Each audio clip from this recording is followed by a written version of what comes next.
Tier 1 city is where people has credit cards. Tier 1 city is where people has digital wallets, right? So your e-commerce first penetration would go there. Now, the question is, how do you touch into the remaining 240 million population? You need to be able to enable cash payment into a digital payment, because 70 to 90% of the retail transaction in Indonesia, especially outside Tier 1 city, are still in cash basis because, they operate mom and pop shop, for example. So they got the payment in cash.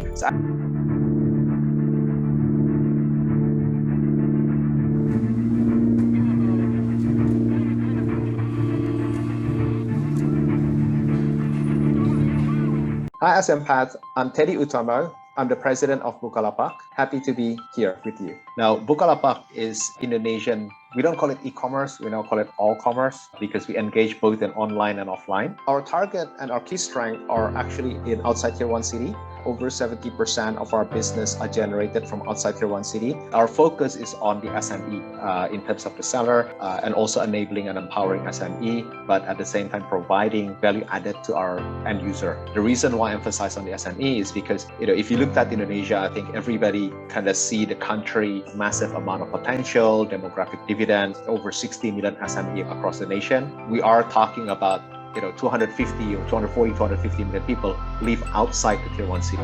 Now, our business is looking at how to empower the SME, how to bring them to the next level, and servicing for the nationwide of Indonesia. We're now about 7 million mom and pop kiosks across Indonesia.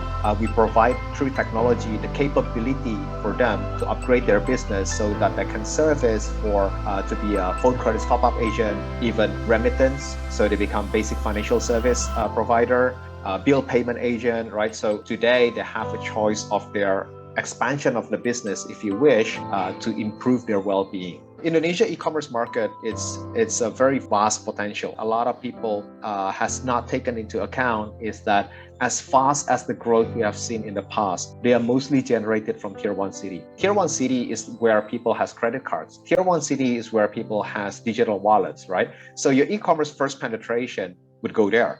Now, the question is, how do you touch into the remaining 240 million population? You need to be able to enable cash payment into a digital payment, because 70 to 90% of the retail transaction in Indonesia, especially outside Tier 1 city, are still in cash basis because, they operate mom and pop shop, for example. So they got the payment in cash. So as a result, they need to continue, when they pay for something, they will still use cash. What we have done by tapping into the 7 million mom and pop kiosks across Indonesia is we actually also open up the possibility to convert that cash-based asset into a digital payment. So to give you a bit of illustration, the number of ATM of the whole banking system across Indonesia is less than 500,000. So to have 7 million touch points, we have even wider network than even the whole banking system of the country combined. Without the infrastructure of the Mitra or the conversion of cash into a digital payment, these people are not going to enjoy technology advancement or purchasing through the e-commerce. We are talking about a much larger pie of potential that are practically still not yet being tapped into by and large, and that's exactly where the business we are heading to at the moment. From the beginning, a lot of the focus has been on the SME side. Up until about 2017 was when we realized that we are talking about all this technology. Even today, we are only servicing a small amount of Indonesian that has the access to this, right? That's when we're starting to expand actually into what we call the Mitra business, which is the O2O segment. When we starting to tap into the mom and pop store, that allows us very quickly to scale into outside Tier 1 city, right? And today, more than 70% of our business are actually generated from outside the Tier 1 city of Indonesia. This translates back to the very basic vision of the company and the mission of the company, which is to provide a fair economy for all Indonesia. For a lot of these traditional convenience store, traditional mom and pop store, inability to access into financing, they are handicapped by inability to offer additional product because they are not in a position to deal with large corporation to become the agent for a lot of the services like remittance and all that, or logistic agent.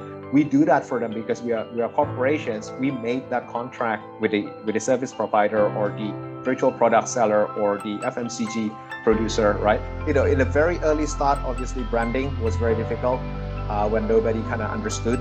We literally went down to the street, to relate with every one of these mom and pop stores, talk to them, make sure that we are there, do a lot of education, to relate with them, to communicate with them, to know what is their pain point, and to know what exactly are the value add required by them, and to roll out exactly what they look for. We surveyed 200 of those mom and pop stores. So before they connected to Mitra Bukalapak and versus after, their revenue actually goes up by 300%. That explains about how much more additional benefit that we provide to them and expanding their business, improving the income, improving their livelihood.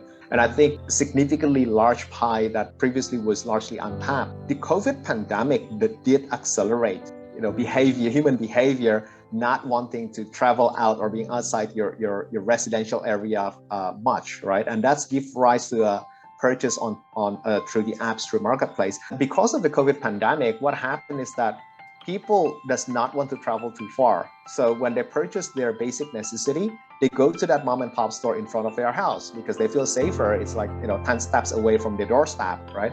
And interestingly, as they do so, they also find out this mom and pop store in front of their house now actually service more than just selling basic needs. You can top up your phone credits there, you can pay your electricity bill, water bill, you can buy your game voucher there, they are a logistic agent, you can send your goods there, you can send money there, right? Things just add on, and that kind of helps a lot more traffic going to the mom and pop store. Throughout the pandemic, actually, our mom and pop store connected to us has seen a massive surge in terms of our business recorded in our number. If you looked at Indonesia, it does have vast amount of potential, estimated that around 4 to 5 times growth are available for Indonesia up until 2025. And I think with the new normal post the pandemic situation, it also helped the technological adoption in this country. And that has embedded practically technology into an everyday life and becomes a necessity of the people. We do implement massively differentiated type of strategy through targeting on the outside tier 1 city, through leveraging of the mom and pop store and SME across Indonesia. That allows us to tap into a nationwide demand of Indonesia based on our knowledge, local knowledge of Indonesia, well received by the market here.